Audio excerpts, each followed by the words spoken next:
Surprise, motherfucker! What's up? This is your friendly neighborhood Venger Satanis. I am putting the closing, final little concluding bits onto my upcoming book, Pulp-Drenched Cities of Chult. And I've got this D100 table that I just made. It's basically, I've been watching a lot of videos about basic and expert D&D and stocking dungeons and restocking dungeons and tables to prompt you, the game master and adventure writer, to come up with, stuff, to help you come up with stuff. And I've done tables like this before, but I don't think ever at this scale. This is a D100 table, and I'm just going to roll it 3 times. So let's say you're in a big room, a big cave, something like that, big warehousey area of a facility or something like that. Anyway, I'm going to roll this. Let me show you the dice. Some cool dice that I picked up at the convention, probably GaryCon, a few years ago. Not this last year, but I don't know. So anyway, we roll this. It's an 86. All right, just to give you an idea. 86 is... So you could... this doesn't have to be the heat of the moment. Like, spontaneously at the table while you're running. If anything, wait till a player takes like a bathroom break, and then you have like 2 minutes to sort of like roll or think about things or whatever. This is probably more. If you're that fiber to see your pants, and sometimes I am, go for it. Cool. I hope it's awesome.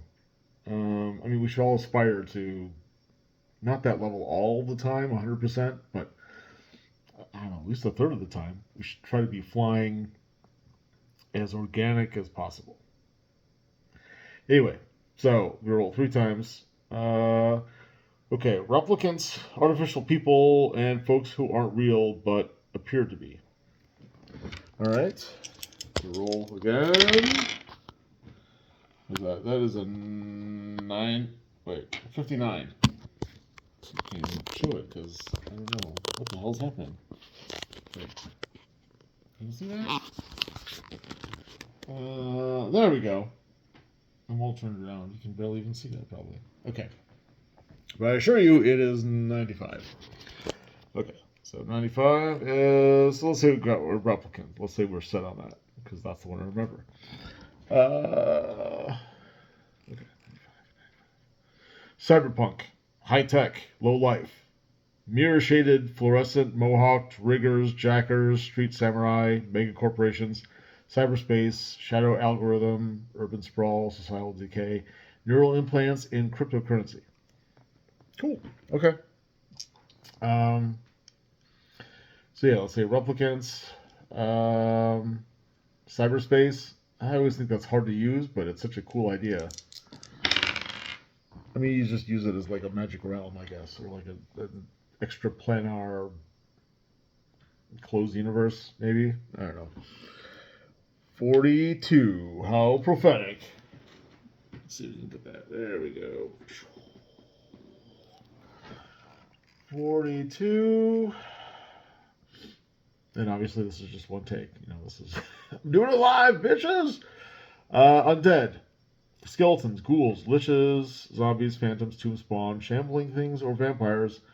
Obviously, this is an exhaustive list. This is just like the first 3, 4, 7 things that like popped in my head after giving it a minute or 2. All right, so the last one I added actually was phantoms. I think because I was listening to Metallica, I was thinking of maybe Phantom Lord, the song, and I thought, oh yeah, phantoms. I didn't see that kind of thing. I can remember my anniversary. I can, but I always have to think about it for like 6 or 7 seconds because it's not at the tip of my mind like undead would be on a random table. It's got cyberspace and phantoms and replicants. I don't know if I want to do the math on this one. Anyway, you get the idea. Then you could create a encounter or a room or a scene or something like that using those. I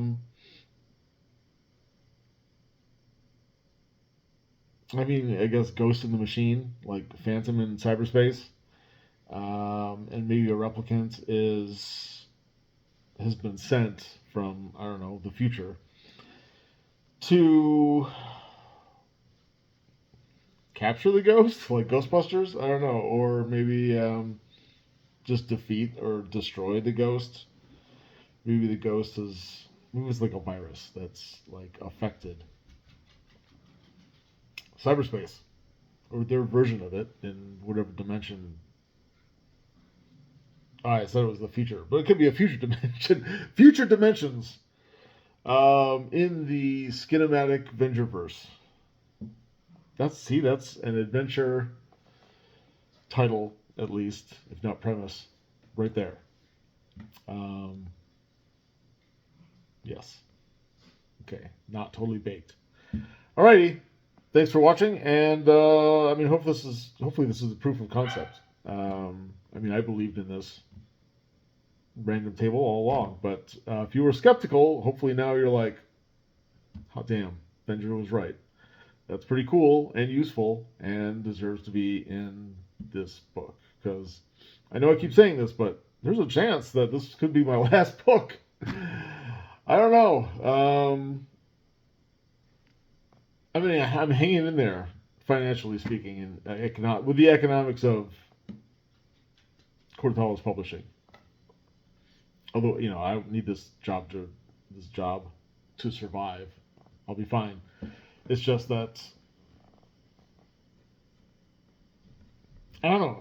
I'm as sure as long as I'm alive and not in a coma, I assume I'm going to keep doing it.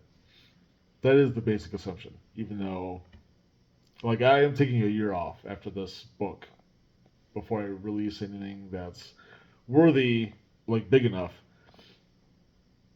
for a print on demand, like softcover or something like that. Let alone a hardcover book. So, yeah, it's going to be this one coming up, and then none for at least a year, and also no Kickstarters. No Kickstarters, no things longer than like maybe a 3 or 4 page PDF. That's possible, but no major publications for a year.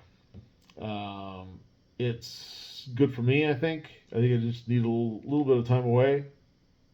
And it's good for my wife, and that's also important. Okay. Yes. Enough has been said about that. Admire the dice one last time. It's cool because it's got these organic. I think the dice were even called blueberry something. But yeah, it's like a blueberry swirl. Like someone like dropped some blueberry juice into the resin, and I mean, look at that. Yeah, that's cool. Yeah, it is a little bit hard to read some of the numbers, Jack. But you know what? Sometimes that shit is worth it. I don't know where I'm going. What is happening to me? Yeah, anyway. Okay. This has got to end. This has got to end now. All right, Venger out.